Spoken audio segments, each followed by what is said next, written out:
మనము గనక నమ్మకస్తులమైతే కనిపెట్టి మనకి ఒక బాధ్యతను అప్పగిస్తాడు. ఏం చేస్తాడు చెప్పండి? నమ్మకస్తులైనటువంటి వారికి బాధ్యతలను అప్పగిస్తాడు. దేవుని నమ్మి దేవుని యొక్క సంఘములో సహవాసం చేసేటువంటి మనము కొన్ని బాధ్యతలు దేవుడు మనకిస్తున్నాడంటే దాన్ని మనం అంగీకరించాలి.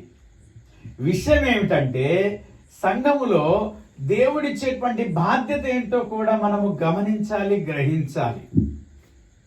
చాలా మంది నాకేం బాధ్యత లేదండి, నాకేం సంబంధం లేదండి, ఆదివారం మందిరానికి వచ్చామా వెళ్ళామా ఇంటికి, అంతటితోనే వారు ఆగిపోయి వారి యొక్క విశ్వాస జీవితాన్ని, వారి నమ్మకాన్ని కొనసాగించేటువంటి వారుగా ఉంటారు. అయితే ఎప్పుడైతే దేవుని యొక్క దృష్టిలో మనం నమ్మకస్తులంగా ఉంటామో, ఆయన మనల్ని పిలిచాడు అంటే ఏదో ఒక బాధ్యత కోసం ఆయన పిలుస్తున్నాడు. దేవునికి స్తోత్రం.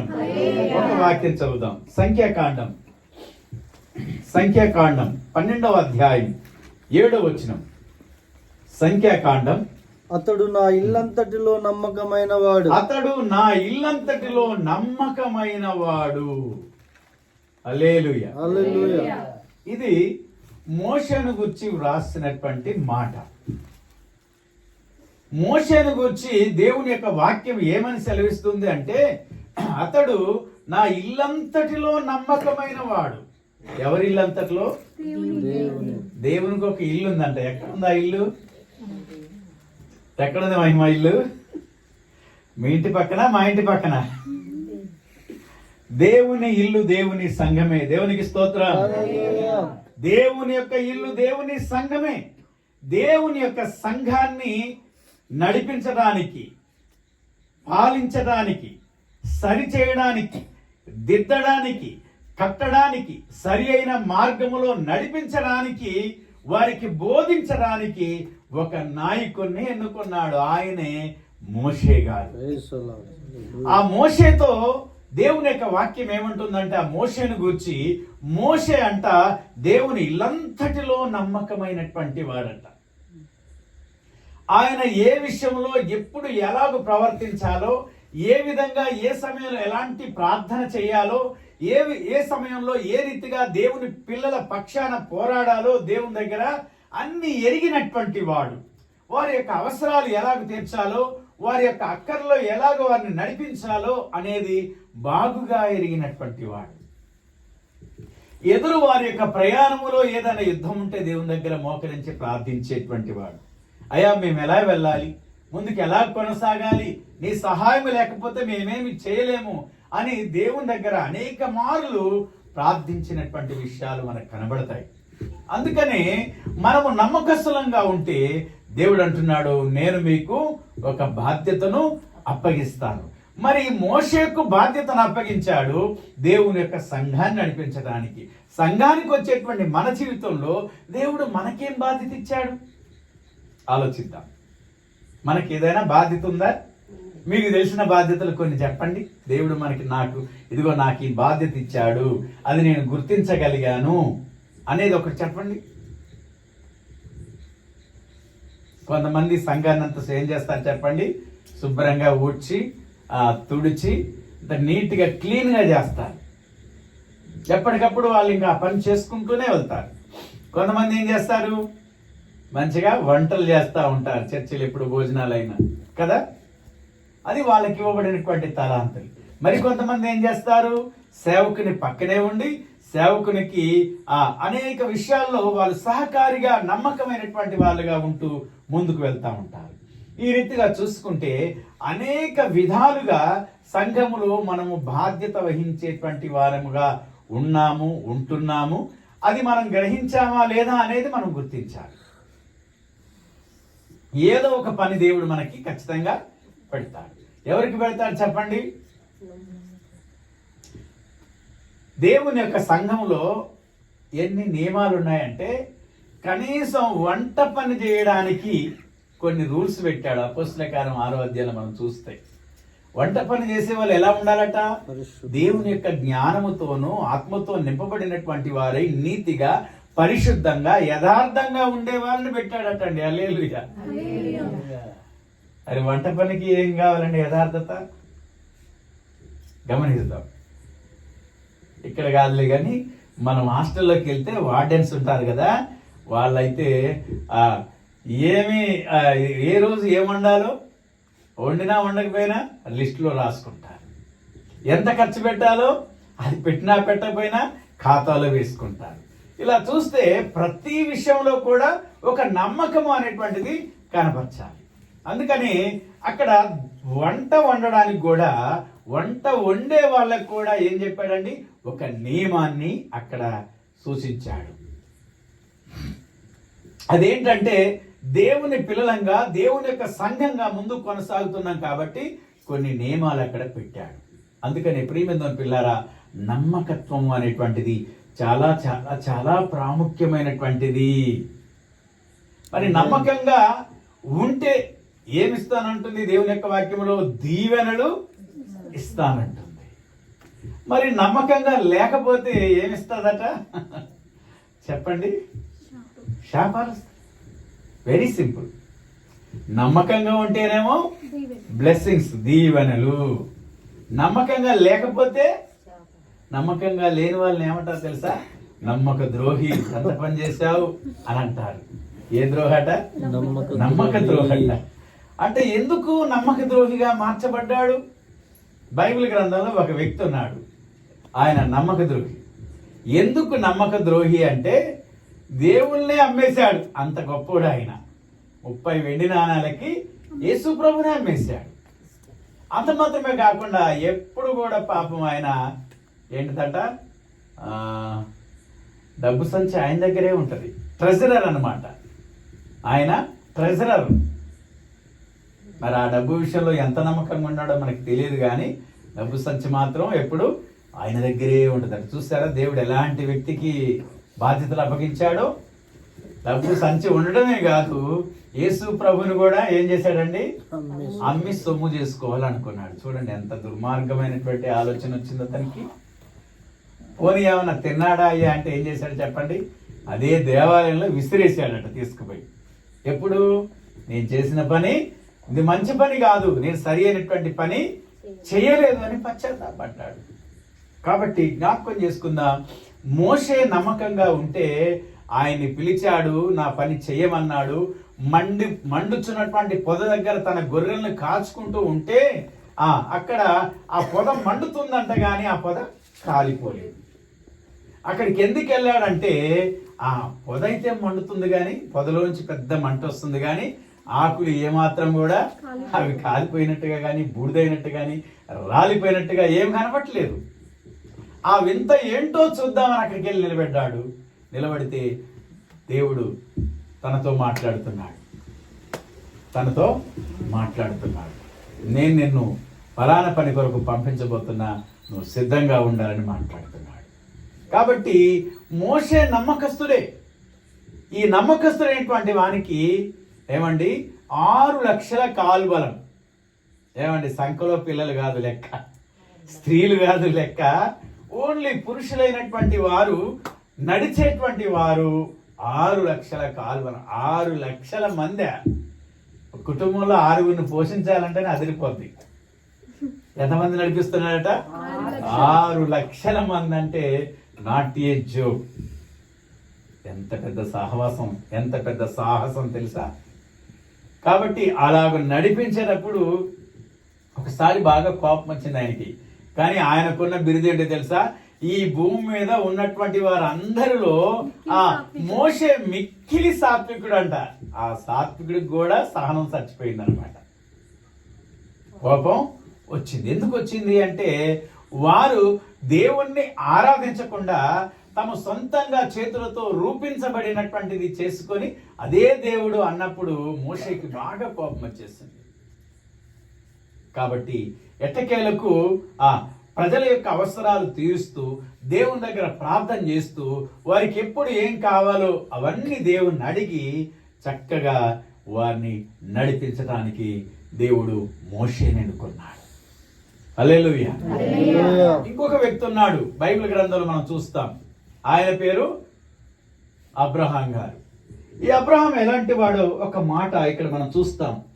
నెహెమ్యా గ్రంథం 9వ అధ్యాయం 7-8 వచనాలు చదవండి ఒకసారి. కొన్ని రిఫరెన్స్లు తీర్చి ముగిస్తాను. నెహెమ్యా గ్రంథం 9వ అధ్యాయం 7-8 వచనం. దేవా యెహోవా అబ్రహామును ఏర్పరచుకొని కల్దీల ఊరు అను స్థలము నుండి యువతలకు అతన్ని రప్పించి అతనికి అబ్రహామును పేరు పెట్టినవాడు నీవే. అతడు నమ్మకమైన మనస్సు గలవాడని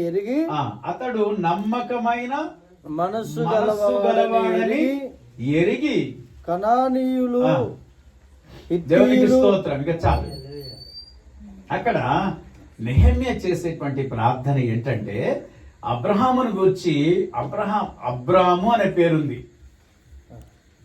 అబ్రాము అంటే అనేక జనులకు తండ్రి. అబ్రహాము అంటే విశ్వాసులకు తండ్రి. ఇంకొకటి గ్రేడ్ పెరిగిందనమాట. ఇతడు ఎలాంటి వాడట? నమ్మకమైన మనస్సు కలిగినటువంటి వాడు. ఏ మనసు అండి? నమ్మకమైన మనస్సు గలవాడు. జాన్ గారు ఇట్రండి. ఎక్కడైనా సరే మన నమ్మకాన్ని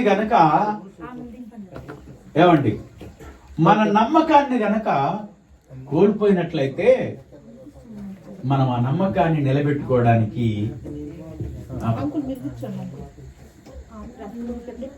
ఇది ఖాళీగా ఉందిగా.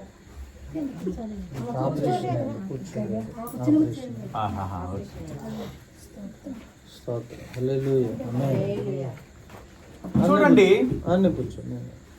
అబ్రహామును గురించి చేయబడినటువంటి ప్రార్థన ఏమిటంటే, అతడు ఎలాంటి వాడట?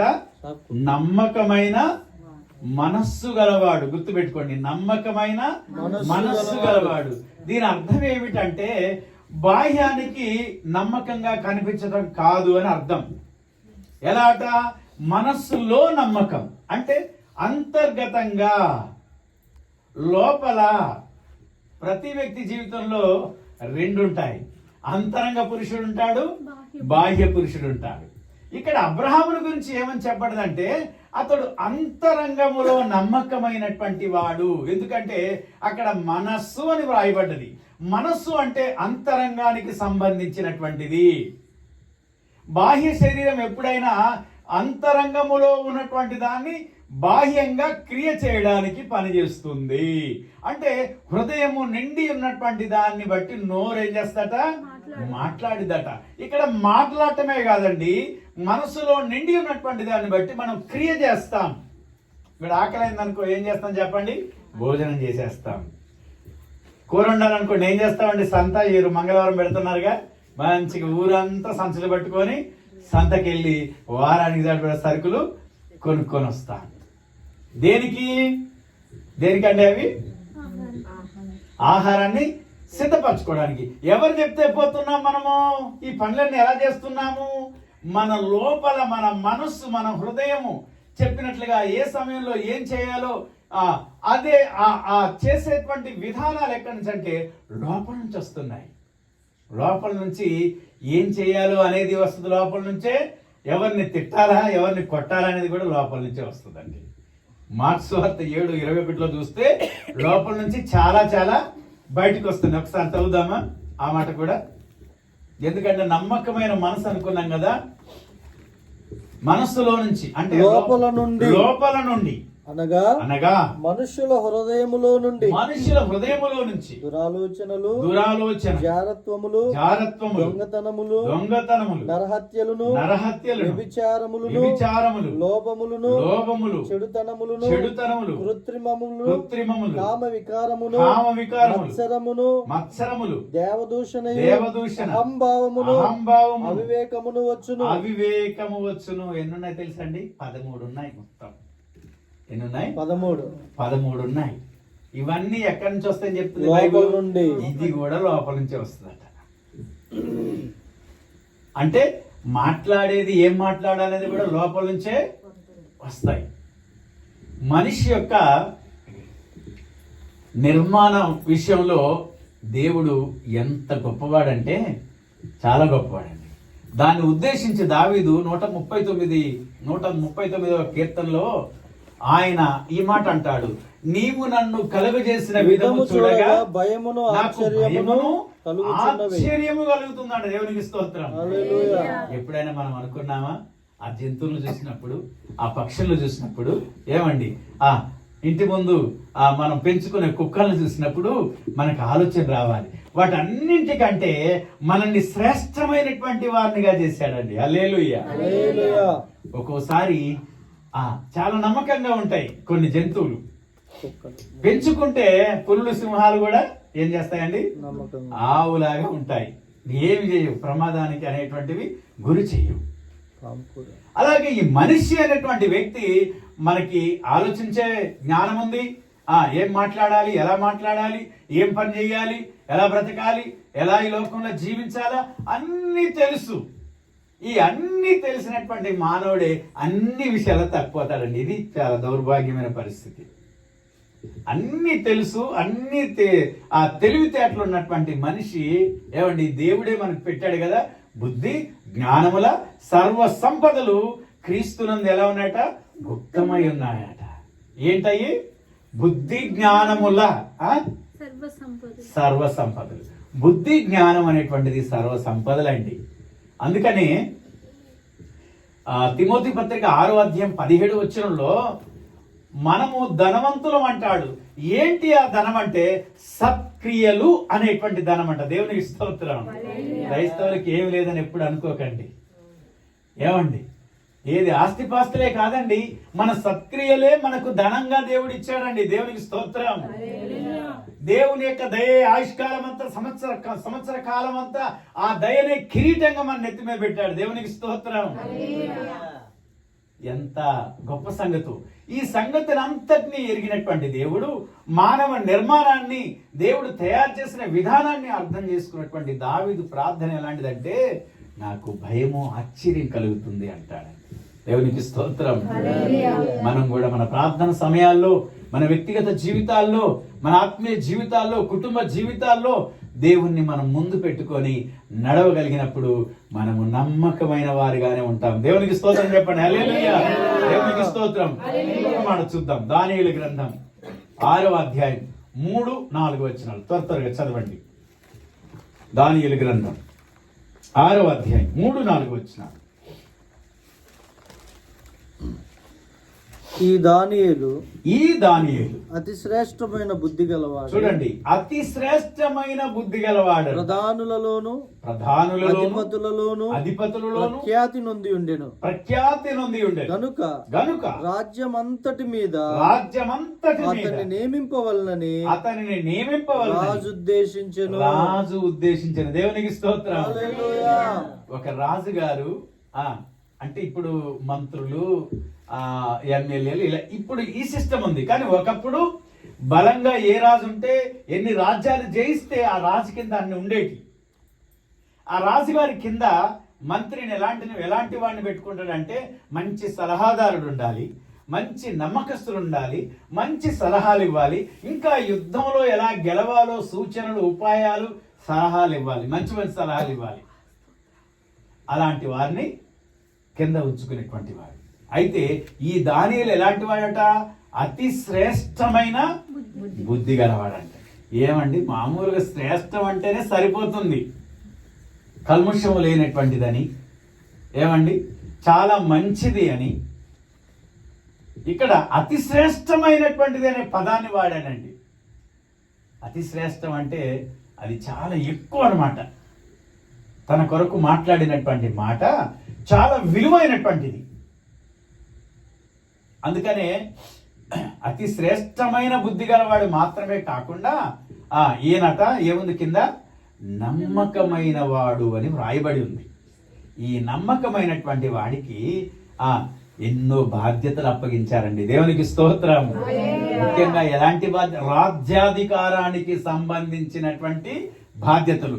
3 ప్రధానుల్లో కూడా ఈయనే గొప్పవాడండి. ఈయనే అధికమైనటువంటి హోదా కలిగినటువంటి వాడు. ఇంకా అతని కింద ఇంకెందరూ ఉంటారు. కాబట్టి ఈ రాత్రికాల సమయంలో జ్ఞాపకం చేసుకుందాం ప్రియమైన పిల్లారా, నువ్వు దేవుని నమ్మడం కాదు, దేవుడు నిన్ను నమ్మాలి. దేవునికి స్తోత్రం. దేవుడు నిన్ను ఎప్పుడైతే నమ్ముతాడో నీకు ఒక పని అప్పగిస్తాడండి. నువ్వు పొరపాటున మర్చిపోదు, దేవుని దగ్గర మోకరించి ప్రార్థన చేయి, ప్రభువా నేనేమి పని చేయాలని. అయితే మన నుండి ఒక పని చేయాలని దేవుడు కోరుకుంటున్నాడు. యోహాను సువార్త 4వ అధ్యాయం కనుక మనం చూస్తే, మీరు తీసేం చదవమాకండి. యోహాను సువార్త 4వ అధ్యాయంలో ఒక స్త్రీని మనం చూస్తాం. ఆమె ఏ స్త్రీ? ఆమె సమరయ స్త్రీ అంటాం. ఈ సమరయ స్త్రీ కోసం ఈ బోధకుడు తనకు ఒక ఆహారాన్ని సిద్ధపరచుకున్నాడు. మధ్యాహ్నం ఆయన లంచ్ ఏంటంటే ఆ సమరయ స్త్రీతో మాట్లాడటమే ఆయన భోజనం. అలా వచ్చి మాట్లాడి అనేక విషయాలు మాట్లాడి తన వ్యక్తిగతమైనటువంటి జీవితాన్ని గురించి కూడా మాట్లాడి తన వ్యక్తిగత జీవితం ఎలాంటిదో ప్రభు తెలియజేసిన తర్వాత ఇక ఆమె ఆగలేదండి. అక్కడి నుంచి పరిగే తబితలాగా పరిగెత్తింది, లేడిలాగా. హల్లెలూయా. ఎక్కడికి పరిగెత్తింది? ఊళ్ళోకి పరిగెత్తింది. తెచ్చినటువంటి ఆ కుండ ఆ కడవ అక్కడే పడేసింది. ఎందుకో తెలుసా? ఒక అద్భుతమైన, ఒక శ్రేష్టమైనటువంటి వ్యక్తిని కనుగొన్నది. ఆయనే మెస్సియా. దేవునికి స్తోత్రం. ఆమె మాటే అది. మెస్సియా వస్తాడని మేము ఎదురు చూస్తున్నాము అన్నది ఆమె. అంటే నీతో మాట్లాడేది ఆయన నేనే అన్నాడు. దేవునికి స్తోత్రం. ఇవన్నీ తెలుసుకున్న తర్వాత ఆ జీవము కలిగినటువంటి దేవుని గురించినటువంటి సంగతి చెప్పడానికి ఆ సుకారు అనేటువంటి గ్రామం అంతా కూడా బహుబలంగా దేవుని సువార్త ప్రకటించి ఆమె ఏమన్నదో తెలుసా? ఒక అద్భుతమైన మాట. ఇక మీదట మీరు చెప్పేటువంటి మాటలను బట్టి కాదు, నా అంతట నేనే ఆయన ప్రభు అని, ఆయన రక్షకుడని, ఆయన విమోచకుడని, ఆయన దేవుడని తెలుసుకొని నేను కూడా ప్రకటిస్తున్న నజరేయుడైన యేసుని. దేవునికి స్తోత్రం. నమ్మకమైన వాళ్ళు పని కల్పించుకోవాలండి. నమ్మకమైన వాళ్ళు పని కల్పించుకోవాలి. నాకేం పని లేదులే, పొద్దున్న లేచి సాయంత్రం దాకా ఇంటి పని, వంట పని అన్ని చేసుకున్నాను, బాగానే చేసుకున్నాను అని అనుకుంటాం. కానీ ఏం చేయాలి చెప్పండి? సమరయ స్త్రీలాగా మనం పని చెయ్యొచ్చు.